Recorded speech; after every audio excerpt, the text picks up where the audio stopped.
Good morning students, मैं आनंद पटेल आपके सामने फिर प्रस्तुत हूँ कक्षा 7 के लिए।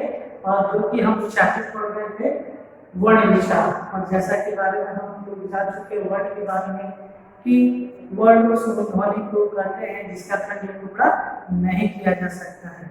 और दूसरी परिभाषा मैंने बताया था कि भाषा की सबसे छोटी इकाई को वर्ण कहते हैं। और इसके अंतर्गत हम लोगों ने वर्णमाला के बारे में भी पढ़ा।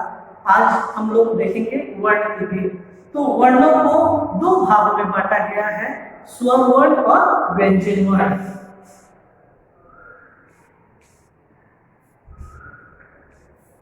स्वर वर्ण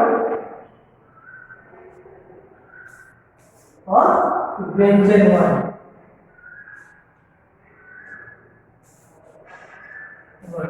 तो सबसे पहले हम जानेंगे कि स्वर वर्ण किसे कहते हैं। तो वह वर्ण जिसके उच्चारण में किसी भी दूसरे वर्णों की सहायता नहीं ली जाती है उसे हम स्वर वर्ण कहते हैं। यानी हम किसी की भी सहायता नहीं लेते हैं। सबसे हम मान सकते हैं कि एक लंगड़ा व्यक्ति अपने एक पैरों पर चलता है। तो आप बता सकते हो कैसे चलता है, ये जानते हो। तो वो चाहता है कि अब हम किसी की सहायता नहीं लेंगे। तो उसी तरह आपकी किताब में भी परिभाषा दी गई है कि रे वर्ड जिसका उच्चारण बिना किसी अन्य वर्णों की सहायता के स्वतंत्र रूप से किया जा सके स्वर वर्ड कहलाते हैं। यानी स्वर वर्ड स्वतंत्र होते हैं। पहला जो है स्वर वर्ड स्वतंत्र होते हैं, इसे किसी की सहायता की आवश्यकता नहीं होती है। अगर हम देखें तो स्वर वर्ण में स्वतंत्र अवस्था में होती है और दूसरा किसी की सहायता की आवश्यकता नहीं होती है।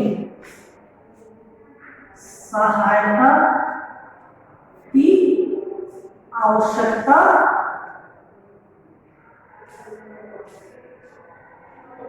नहीं होती है।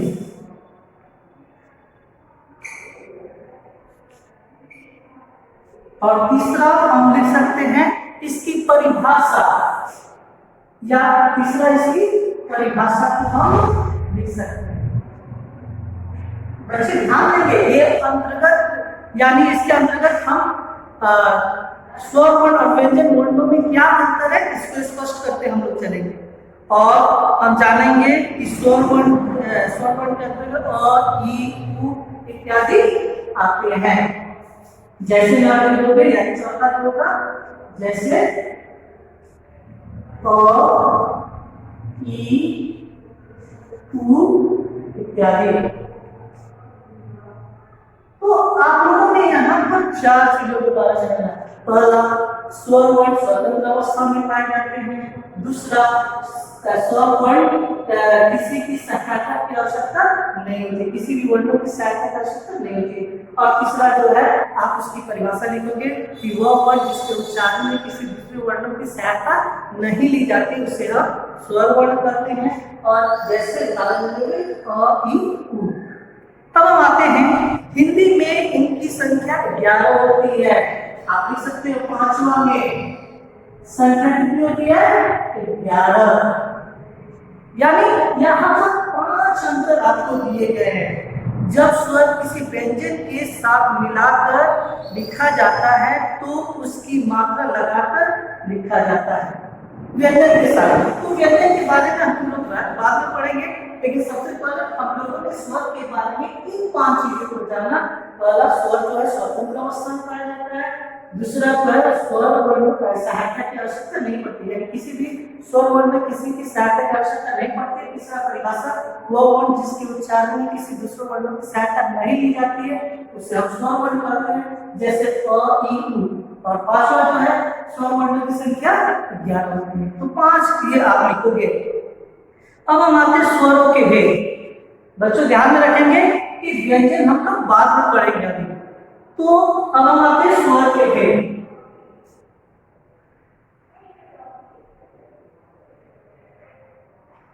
स्वर को 3 भागों में बांटा गया है। आप जानोगे कि पहला जो है ह्रस्व स्वर,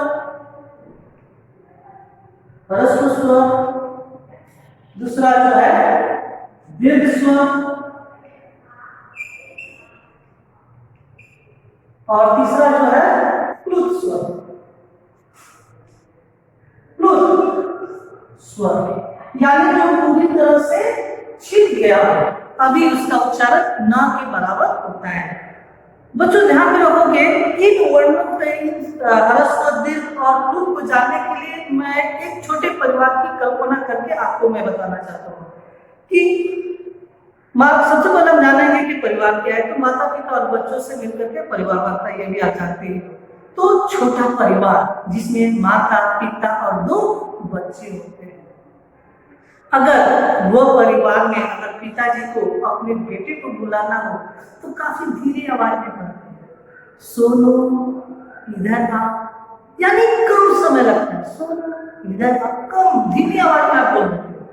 या आपके परिवार अगर छोटा है तो आप पापा आपको बुलाते हैं, धीरे ही आवाज में करते हैं। लेकिन अगर वह देखिए आप इसके बारे में अगर उसी परिवार में चाचा चाची हो, 2 चाचा चाची अलग अलग हो, उनके बाल बच्चे हो, तो उस समय आपके पिताजी कैसे पुकारेंगे? उसी तरह से तो सोनू इधर आओ, थोड़ा सा उससे 2 गुना आवाज लगाएंगे। उसी तरह अगर प्लुत में जाने कि बहुत सारे फैमिली हो गए, लगभग 6-7 परिवार एक ही में है, संयुक्त परिवार की तरह, और सभी जगह कहीं गाना बजाना चलता हो और बच्चे इधर उधर हो, खेल तमाशा होता होगा, कोई झगड़े करते होंगे या जो कुछ भी, तो उस समय उन्हीं को अपने बच्चे को बुलाने के लिए क्या बोलेंगे? सोनू इधर आओ। तो यहाँ पर स्वरों का प्रयोग करते हैं। तो उसी तरह हम लोग जानेंगे कि ह्रस्व स्वर, दीर्घ स्वर और प्लुत स्वर। तो अब हम आते हैं ह्रस्व स्वर की ओर, यानी जिन स्वरों के उच्चारण में कम से कम समय लगता है उससे हम ह्रस्व स्वर करते हैं। यानी कम से कम, उस परिवार में सिर्फ कम ही सदस्य तो धीरे से पुकारना पड़ा, तो सोनू इधर आओ, तो कम से कम समय लगता है, उसे हम ह्रस्व स्वर करते हैं। आप देखोगे ये 4 है, ये 4 है, वाला है और ई उ और री, यानी ये ह्रस्व स्वर के 4 जो है परिवर्तित मूल स्वर भी कहा जाता है। दीर्घ स्वर, जो स्वर ह्रस्व से 2 गुना समय लगता है, उच्चारण करने में 2 गुना समय लगता है, उससे हम दीर्घ स्वर करते हैं। जैसे आप देखोगे कि आ, इधर आप देखोगे आ, आपकी किताब में दिया गया है बड़ी ई, बड़ा ओ, ए, एन, ओ और आ। तो आप ये ध्यान रखोगे। अब हम आते हैं प्लुत स्वर। प्लुत स्वर जैसे हम कहते हैं कि अगर आप गांव में रहते हैं तो आपके परिवार के अगर कोई सदस्य खेतों से काफी दूर है तो आप उनको पुकारने में काफी बल लगाते हो कि सोनू इधर आओ, तो काफी जोर लगाते हैं। लेकिन ज्यादातर अब तो मोबाइल ऐसे गैजेट्स आ गए हैं, तो अब सीधा हम लोग फोन करते हैं, हेलो सोनू इधर आओ, तो तुरंत आ जाता है। तो प्लुत स्वर वे स्वर जिनके उच्चारण में ह्रस्व स्वर से 3 गुना समय लगता है, ह्रस्व स्वर से 3 गुना समय लगता है, उससे हम प्लुत स्वर करते हैं। जैसे ओम, यानी पहले जो ऋषि मुनि जो थे वो इसका उच्चारण काफी तेज आवाज में करते थे, जो कि अब उचित भी नहीं है, बहुत सारे कम ही लोग करते हैं। हे राम जैसे सर, इनका चिन्ह ये आपकी किताब में दिया गया और इस समान होता है। इसका प्रयोग ध्वनि को लंबा या अधिक दीर्घ करने के लिए किया जाता है। बहुत सारे बच्चे जो है स्कूल के क्वायर में रहते हैं, उनको मालूम है कि किस समय इसका प्रयोग होता है। अब यहाँ तक हम लोगों ने जान लिया। अब हम इसके बाद आएंगे व्यंजन वर्ण। तो व्यंजन वर्ण के बारे में भी हम लोग जान जाए थोड़ी सी बातें। तो व्यंजन वर्ण क्या है? तो वह वर्ण जिसके उच्चारण में स्वरों की सहायता ली जाती है उसे हम व्यंजन वर्ण कहते हैं। किताबी परिभाषा में देख लीजिए, व्यंजन वर्णों के उच्चारण में स्वरों की सहायता की आवश्यकता होती है। व्यंजन को बिना स्वर के लिखते समय इसमें इसके नीचे हलक लगा है, यानी क जो है एक व्यंजन वर्ण है, और जब हम इसको लिखते हैं तो हम आधा लिखते हैं, और जब इसमें और यानी यह जो है यह क्या है, स्वर है। तो व्यंजन और यह है व्यंजन। तो इसके उच्चारण में यानी ये जो है पूर्ण रूप से व्यंजन के रूप में इसे लिया गया है, तो इसके उच्चारण में स्वरों की सहायता ली जाती है। तो हम बोलते क, आप सुनाइएगा क। तो और ज्यादा हम देखेंगे, उदाहरण के लिए विद्यालय या स्वर शब्द है, हलंत नीचे चिन्ह सब अंतिम वर्ण पर लगाया जाता है, तो हलंत उसे हलंत करते हैं। हिंदी वर्णमाला में व्यंजनों की संख्या 33 है। बच्चों आज हम लोग इतना पढ़ेंगे, कल हम लोग व्यंजन के बारे में भी जानेंगे। पहला उसमें बताया है स्वर वर्ण में स्वतंत्र रूप से पाया जाता है, इसमें किसी की सहायता नहीं ली जाती है। उसके बाद परिभाषा, इसके बाद कुछ व्यंजन स्वर दिए गए थे और उसके बाद इसकी संख्या। इसी तरह इसमें भी व्यंजन में हम लोग देखेंगे दूसरे भाग में, तीसरे भाग में कि व्यंजन जो है अस्वतंत्र होते हैं, है ना, इसके स्वर की सहायता ली जाती है। फिर इसके बाद इसकी परिभाषा, इसकी संख्या कितनी है 33।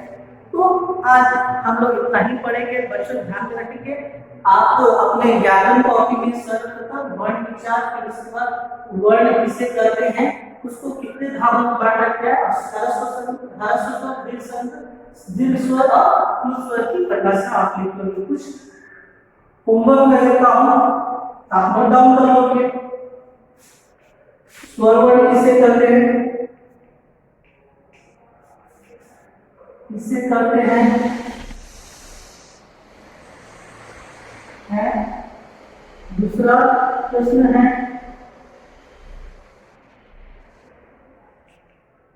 स्वर वर्णों के भेदों की परिभाषा है।